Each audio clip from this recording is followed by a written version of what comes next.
All right, wow, the cracks are really beginning to show. A Republican representative went on TV to explain that he will be impeaching Donald Trump if Trump continues his threats towards our NATO ally of Greenland. Of course, we already have military troops in Greenland. They're our friend. We do not have to be threatening them on a daily basis.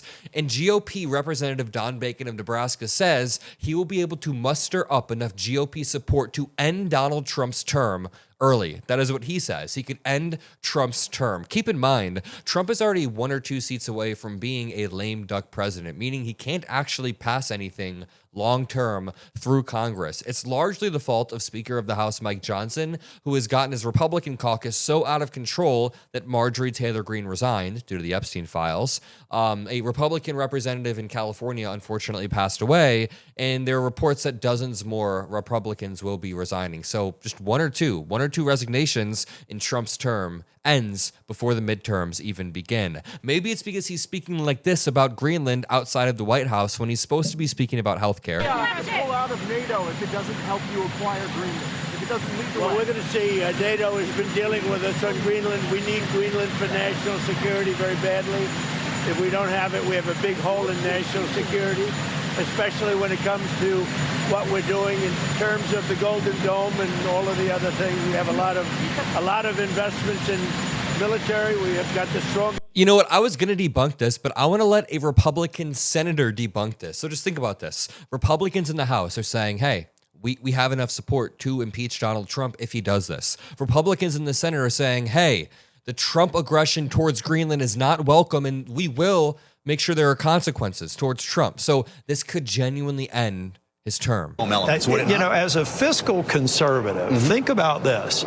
We don't have to pay whatever we have to pay or go to the expense of whatever it would take to take this country and then have it discounted with all the loss of alliances. At our height, we had as many as 17 military installations there. There's no question that that Denmark and that Greenland would like to have American technology to potentially fully realize the rare earth minerals potential they have there. Yeah. There's no doubt that the infrastructure that at one point allowed as many as 17 military bases could be modernized and we could be there. Thank you. They are our NATO ally. We could literally just call them up.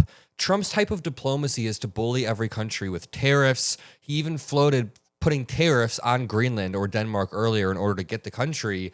It's not going to work. You can't bully NATO allies. If we wanted to send more troops over there, there would be more than welcome. But then, rather than doing that, they have J.D. Vance out there saying that the War Powers Act is fake and unconstitutional. The reason this is scary is because right as he's saying this, we are striking Venezuela.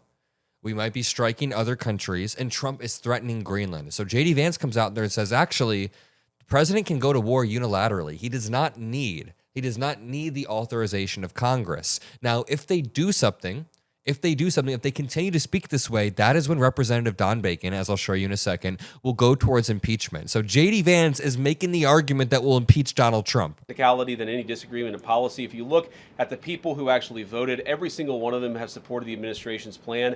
Second of all, as the president, I believe himself has already said, every president, Democrat or Republican, believes the War Powers Act is fundamentally a fake and unconstitutional law. It's not going to change anything about how we conduct foreign policy over the next couple of weeks, the next couple of months, and that'll continue to be how we approach things. That's absolutely BS, number one. Presidents have acted with an authorized use of military force to strike countries in the Middle East after 9/11. You can disagree with that, but an authorized use of military force is way different than saying the president can go to war without Congress being able to weigh in. So J.D. Vance is arguing for Donald Trump to be able to unilaterally start a war at the same time that everybody is posturing towards Greenland in such a way that the American people are scared. A CNN poll says 75% of voters oppose the U.S. taking Greenland, including 50% of Republicans. 60% think Trump is going too far to expand U.S. power over other countries.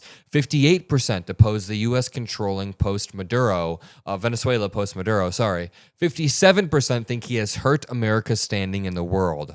The majority on everything disagree with him when it comes to foreign affairs, but the big one here is 75% of voters oppose the U.S. taking Greenland, including half of Republicans. That means, for some reason, half of Republicans are blind enough to support him on that, but the Republicans in power are acting as a check. The Republicans in power, like Don Bacon, are saying this. And keep in mind, Speaker of the House Mike Johnson only has a 1-seat majority at the moment. They have no room for error. If Don Bacon switched over, it would be over. The impeachment articles would pass because Marjorie Taylor Greene resigned. She's no longer there. She's no longer there, and that screwed them over. Threaten countries who oppose his strange talk on Greenland is also absurd. And I think a lot of the stuff about invading Greenland, he says, I believe it's really being done for negotiating effect, but he says it almost every day. So I feel like people like me and others, we got to speak up and say it's wrong. You don't threaten a NATO ally. They've been a great ally. We've had bases on there since World War II.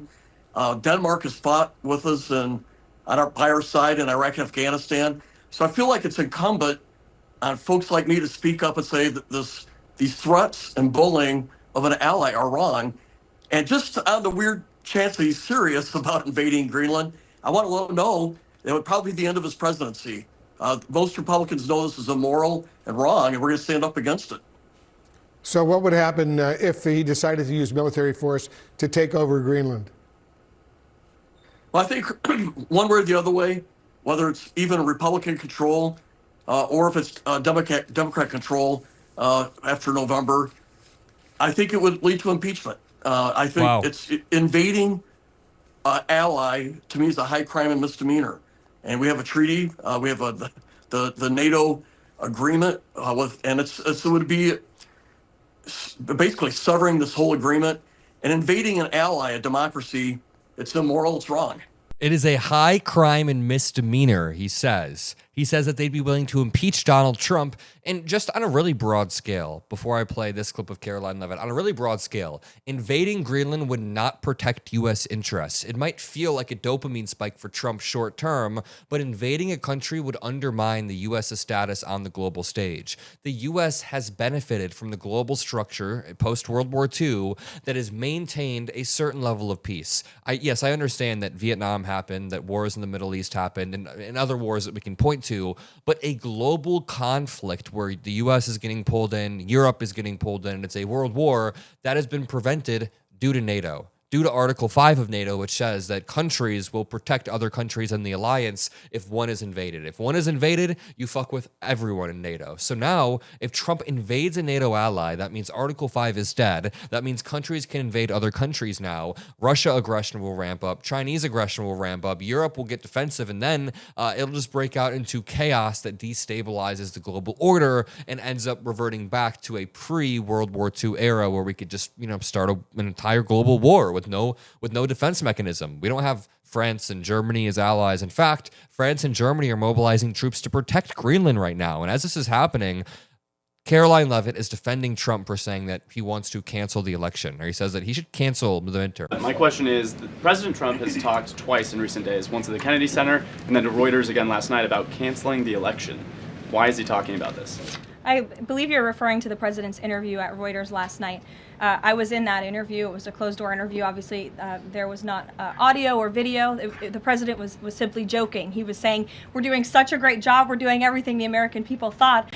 Maybe we should just keep rolling. But dude, this is some serious propaganda, like North Korea shit right here. The president was simply joking, even though he's tried to coup the last election, even though he's talked about doing this, even though he's put executive orders against mail-in voting, he was simply joking. So to wrap it back up, Republican Representative Don Bacon, who I showed you earlier in this video, is saying there will be GOP support for impeaching Donald Trump if he invades Greenland. If you think that's fair, drop a like, subscribe. Let me know in the comment section. I love you all. Peace out.